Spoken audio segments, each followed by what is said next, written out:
Assalamualaikum warahmatullahi wabarakatuh. Alhamdulillahi rabbil alamin. Wabi nasta'inu ala umurid dunya waddin. Wassalatu wassalamu ala ashrafil anbiya'i wal mursalin.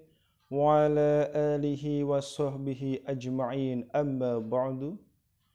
Yang terhormat para netizen yang saya hormati, pada pagi ini saya akan memberikan kuliah subuh, kuliah pagi, kuliah untuk netizen semua, netizen yang maha benar. Tidak lupa salawat serta salam kita sanjungkan ke hadirat Nabi Agung, Nabi besar Muhammad sallallahu alaihi wasallam yang kita nantikan syafaatnya besok di yaumil akhir nanti. Kembali lagi bersama saya Ustadz Amatiran, Ustadz YouTuber, bersama Al-Ustadz A'an Hunayfi. Dengan tampilan saya yang seperti ini, saya hanyalah orang biasa, saya adalah orang yang tidak bisa apa-apa, tetapi saya ingin menyampaikan sedikit ilmu tentang kehidupan yang pernah saya pelajari. Mungkin kalian belum tahu profil saya seperti apa. Nama saya A'an Hunayfi, asli dari Demak, Jawa Tengah. Demak itu dulu menjadi kerajaan Islam terbesar di Jawa. Nah, di Demak sendiri ada makam Sunan Kalijaga. Kalau Anda ingin ziarah ke makam Sunan Kalijaga, bisa menghubungi saya. Dan saya merupakan salah satu YouTuber pemula. Pada kali ini saya akan sharing-sharing tentang kehidupan kepada Anda semuanya, bahwa manusia hidup itu tidak lama. Sedikit cerita dari pengalaman saya. Nama saya adalah A'an Hunayfi. Saya dari kelas TK sampai SMP sampai SMA ada di Demak, dan berhijrah ke Surabaya untuk menuntut ilmu, yaitu bekerja dan kuliah. Doakan tahun ini saya bisa lulus. Saya belajar menjadi public speaking, berbicara di depan layar HP. Aslinya saya itu orangnya introvert, pendiam, tidak bisa apa-apa, ilmunya juga kurang, pengalamannya juga kurang. Pada kali ini saya akan menyampaikan tentang nilai-nilai kehidupan, yaitu motivasi dari orang yang belum sukses. Biasanya motivasi diberikan oleh orang-orang yang sudah sukses, banyak hartanya, banyak uangnya, banyak istrinya. Tetapi kali ini saya akan memberikan motivasi dari orang yang belum sukses, yang masih jomblo, masih belum punya pacar, dan lain sebagainya. Kembali lagi di channel YouTube A'an Hunayfi, sedikit menceritakan tentang nilai kehidupan, bahwa saya adalah manusia.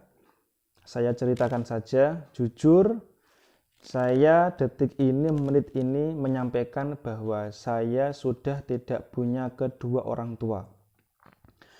Ayah saya meninggal ketika saya masih kelas 2 SMA di Mandemak, dan ibu saya meninggal 3 tahun yang lalu ketika saya lagi ke semester 2 kuliah.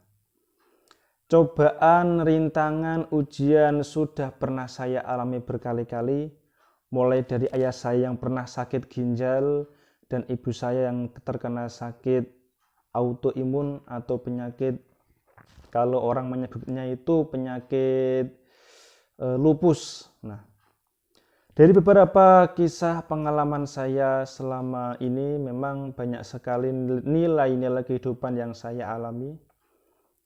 Dalam artian kuliah itu tidak hanya di dunia pendidikan saja.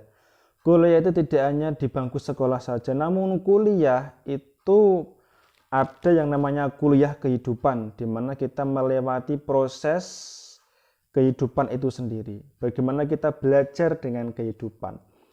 Anda mungkin belum tentu mengalami pengalaman spiritual, di mana pada saat ibu saya meninggal, saya mengalami kontradiksi, saya bermimpi sesuatu, saya sudah memprediksi dan saya sudah diberikan tanda-tanda oleh Allah bahwa saya akan kehilangan seorang ibu. Itu tanda-tandanya sudah saya baca.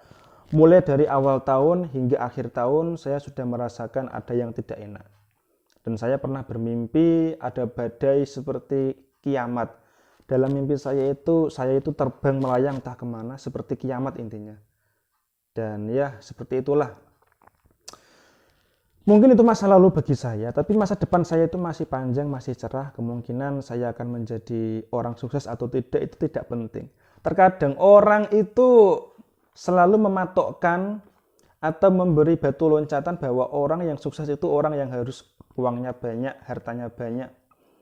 Sebenarnya definisi sukses itu seperti apa, teman-teman semuanya?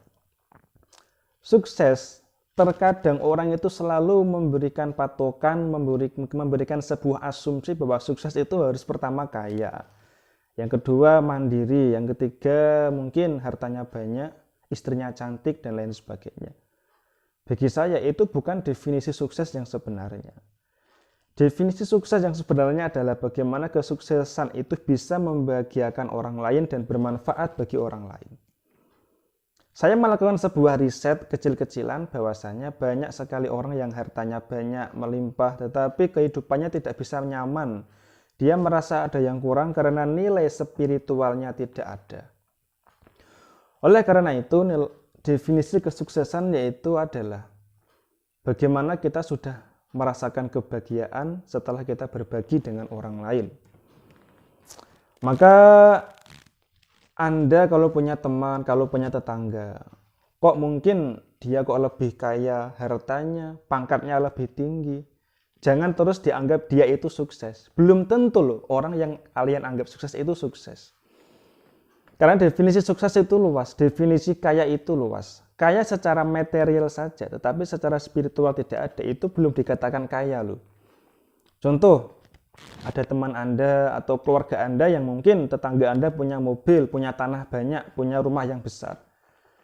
Kalian pikir mungkin dia akan, oh dia itu orang kaya, oh dia itu seperti ini, hidupnya lebih enak. Rumput tetangga lebih enak daripada rumput sendiri. Tetapi itu hanya sawang sinawang. Kalau orang Jawa bilang itu sawang sinawang.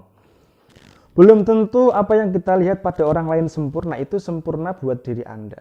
Bisa jadi diri Anda itu yang lebih sempurna karena seseorang itu pasti mempunyai kelebihan dan kelemahannya tersendiri.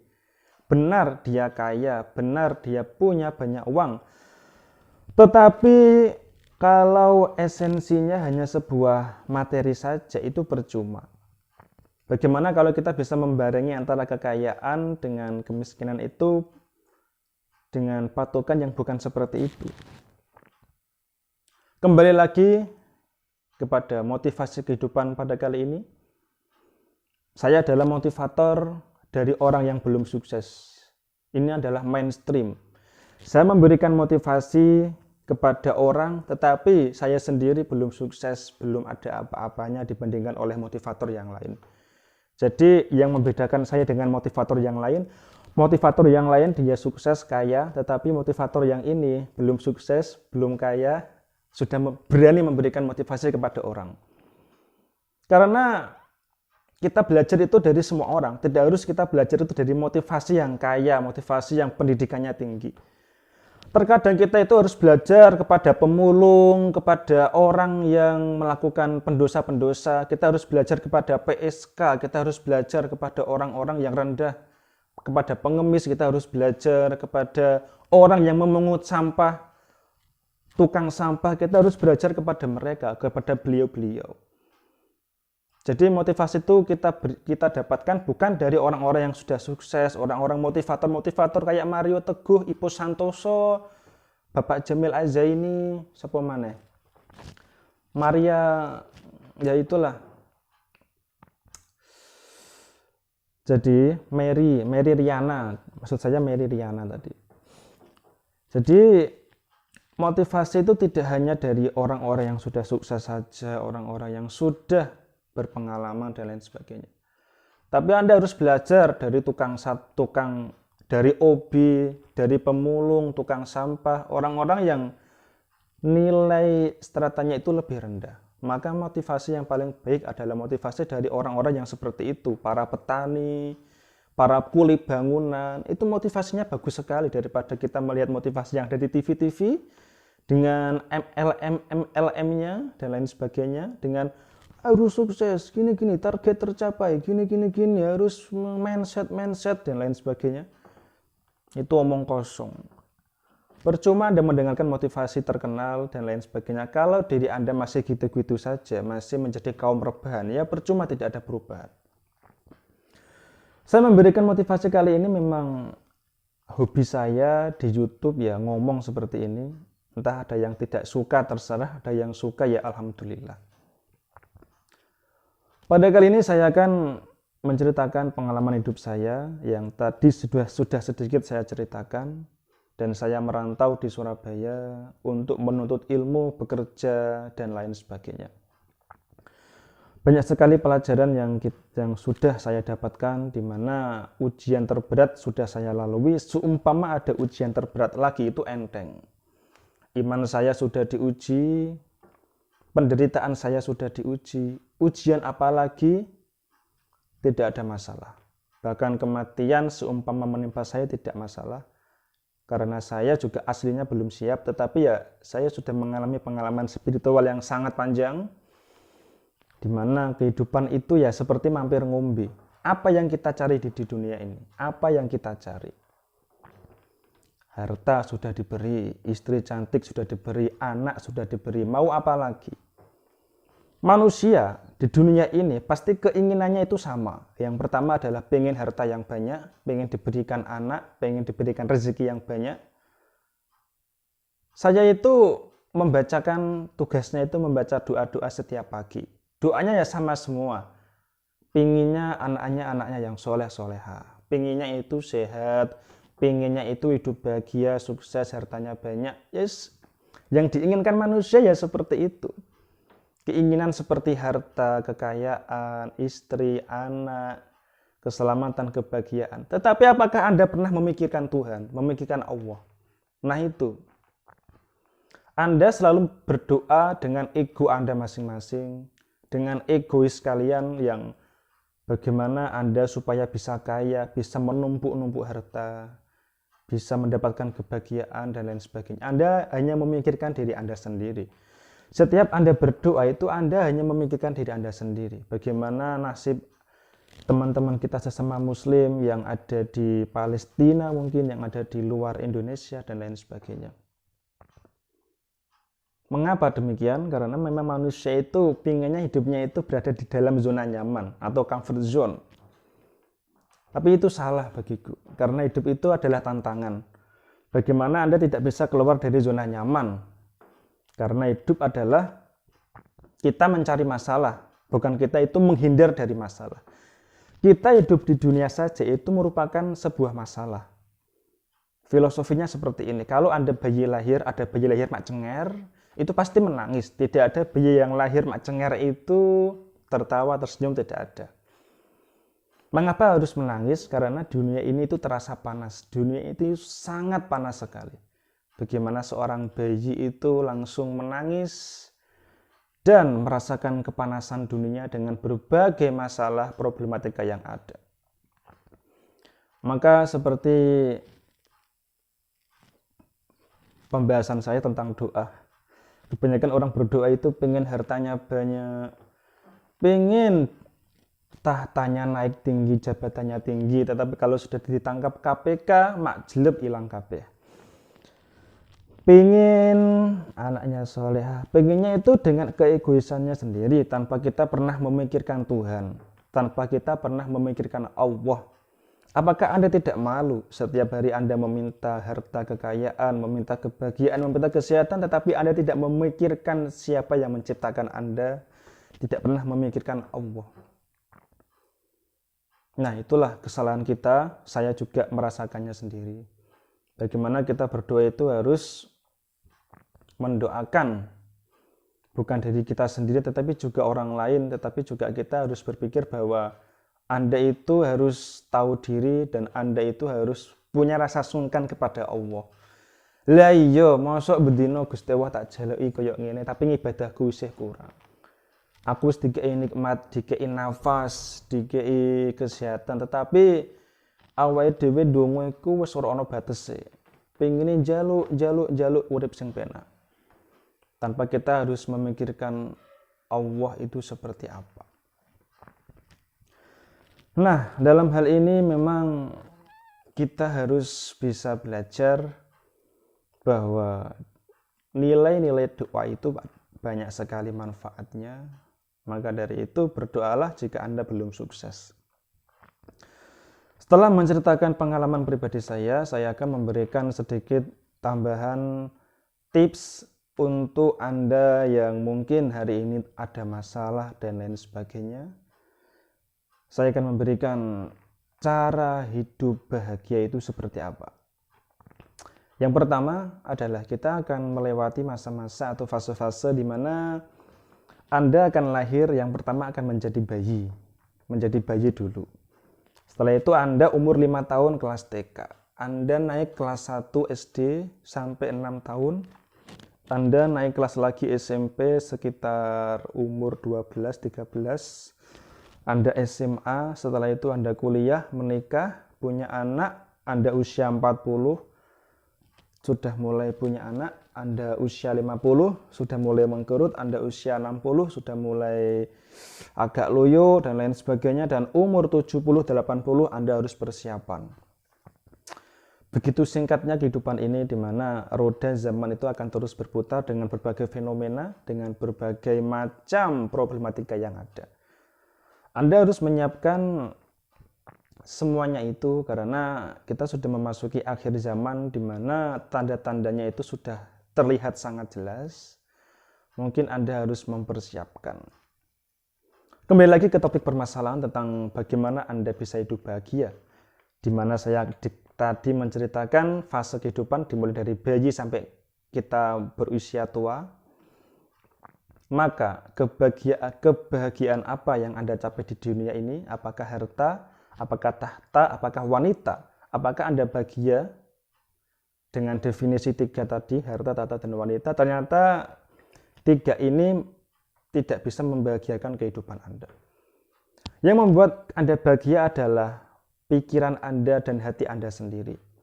Banyak sekali para pejabat yang sudah digaji banyak, sudah mempunyai harta yang banyak, tetapi masih korupsi. Itu tandanya dia belum bahagia, masih ada yang kurang.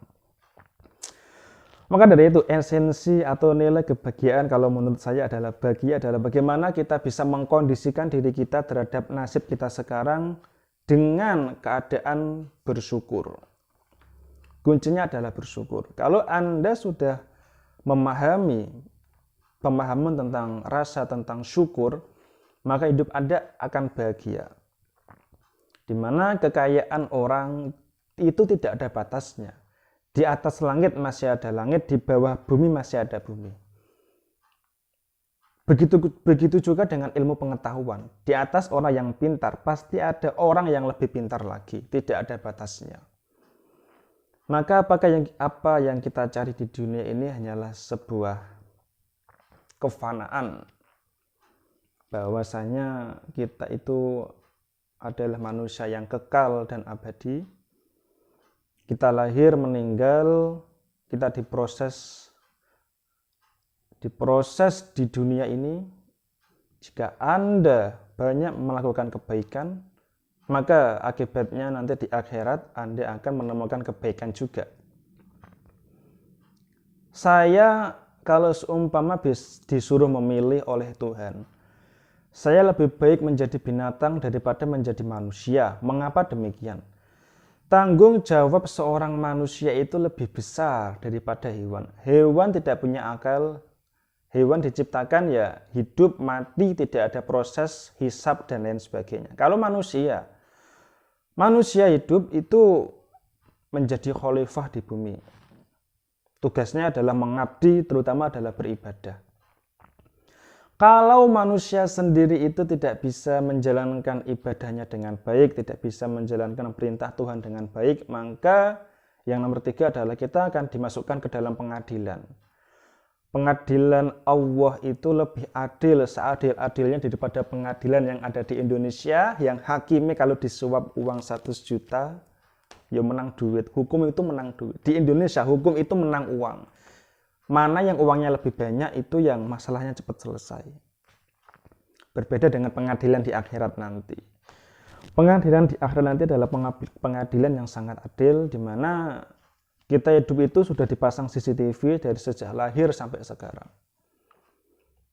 Mungkin Anda tidak percaya bahwa kita hidup itu selalu diawasi oleh CCTV. Siapa CCTV-nya? CCTV-nya adalah malaikat raqib dan atid yang ada di kanan dan kiri kita.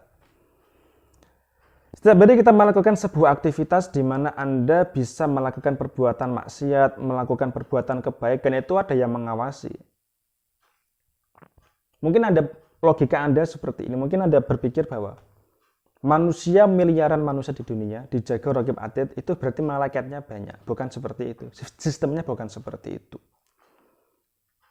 Coba Anda bayangkan kalau malaikat pencabut nyawa dalam 1 detik ini saja itu banyak sekali nyawa-nyawa yang melayang. Bagaimana tugas malaikat itu kok bisa menyabut nyawa miliaran orang dalam satu waktu? Malaikat itu hanya sebagai pelaksana tugas. Departemen kemalaikatannya itu banyak. Kembali lagi ke masalah pengadilan tadi. Setelah kita hidup, diberikan masalah, kita mati, kita masuk pengadilan, dan yang ketiga adalah penentuan antara surga dan neraka. Nah, ini adalah menjadi yang sangat penting sekali, bahwasanya banyak para sufi-sufi dunia itu malah ingin menderitakan dirinya sendiri di dunia. Dalam arti dia puasa, dia tidak ingin kekayaan, harta yang melimpah, alias zuhud, dia zuhud. Dalam arti melihat harta dunia itu hanya sebuah kapas yang melayang saja. Bahwasanya para sufi itu melihat dunia itu hanya sebagai kapas yang melayang, dan para sufi yang diberikan adalah hanyalah Allah dan akhirat saja. Ada 2 pilihan antara neraka dan surga. Kebanyakan orang itu pasti memikirkan tentang surga. Bagaimana surga diraih itu dengan nilai-nilai ibadah, dengan nilai-nilai kebaikan. Padahal amal kebaikan Anda itu belum tentu diterima oleh Allah, dan dosa Anda itu pasti diterima oleh Allah. Maka untuk mengimbanginya seperti apa? Nah, tentunya kita melakukan sebuah amal kebaikan itu harus ikhlas dari dalam hati, bukan karena morotuwo, bukan karena hal-hal yang lain. Dalam hal ini memang kebanyakan orang itu seperti ini, pemikiran orang itu seperti ini. Saya beribadah, saya melakukan sholat tahajud, sholat duha, melakukan hal-hal yang lain itu karena ada tujuannya. Karena musiman lah. Contoh kecilnya seperti ini saja. Ada seorang siswa yang ingin menempuh ujian nasional atau UN, di mana para guru-guru itu menyuruh para siswanya untuk sholat tahajud, untuk puasa, untuk istighosa. Tetapi setelah ujian nasional itu selesai, apakah sholat tahajud itu masih dilaksanakan? Tanda tanya besar. Menurut riset yang sudah saya analisa, kebanyakan anak-anak itu malah hura-hura berubah perilakunya. Setelah sukses dia malah lupa. Yang awalnya sholat tahajud, sebelum ujian itu sholat tahajudnya mempeng, setelah lulus ya tahajudnya lupa lagi. Nah, hal ini yang menjadi pekerjaan rumah bagi kita semuanya, bahwa orang itu selalu mendelegasikan surga itu sebagai tujuan utama dalam hidup.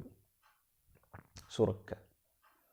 Anda berdoa supaya bisa masuk surga. Anda beramal supaya bisa masuk surga. Anda melakukan sesuatu supaya bisa masuk surga. Semua orang di dunia ini pasti menginginkan surga. Wanita malam saja, orang yang mabuk-mabukan saja, orang yang pendosa, secara akal sehat, secara naluri, secara insting, itu pasti ya yang dicari adalah surga. Meskipun dia pendosa, meskipun dia wanita malam dan lain sebagainya, pasti yang dicari adalah surga. Nah, yang neraka ini adalah merupakan ancaman, di mana neraka adalah merupakan akibat dari tindak kemaksiatan, kejahatan, dan lain sebagainya. Maka dari itu, keduanya itu saling berkontaminasi di dalam kehidupan kita.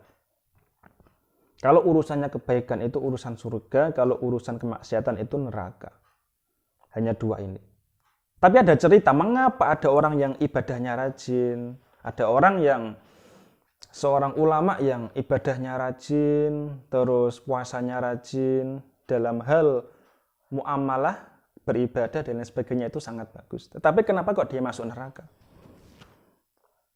Singkat ceritanya seperti ini. Dia setiap hari mengaji, dia setiap hari zuhud, dia setiap hari mungkin dekat dengan Allah, zikir, subhanallah, subhanallah terus. Tetapi orang itu merasa dirinya itu lebih pantas masuk surga. Orang itu tanpa memikirkan Allah dan lain sebagainya, dalam arti dia sudah beribadah, merasa dirinya sudah paling baik, sudah paling top, ibadahnya sudah paling top, tidak ada yang menyainginya. Maka dari itu Allah murka dengan dia. Kemurkaannya itu terletak pada kesombongannya.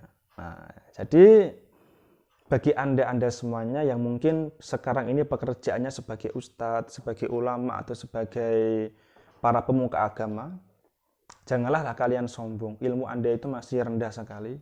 Saya juga masih rendah. Jadi ibadah anda, ibadah haji anda terutama, tidak ada gunanya kalau anda masih sombong dan lain sebagainya. Maka dari itu, teman-teman semuanya, susah. Kita di dunia ini susah. Pengen masuk surga saja susah. Orang itu selalu memikirkan ceramah-ceramah kiai-kiai, ceramah-ceramah ustadz-ustadz. Pasti Anda melakukan ini, pahalanya banyak, masuk surga. Puasa ini, bla bla bla, pahalanya seperti. Yang dipentingkan itu pahala-pahala, surga-surga dan neraka. Tidak ada ustadz yang berceramah tentang neraka, itu tidak ada. Pasti yang diiming-iming itu surga, surga dan surga. Yang dibahas itu surga.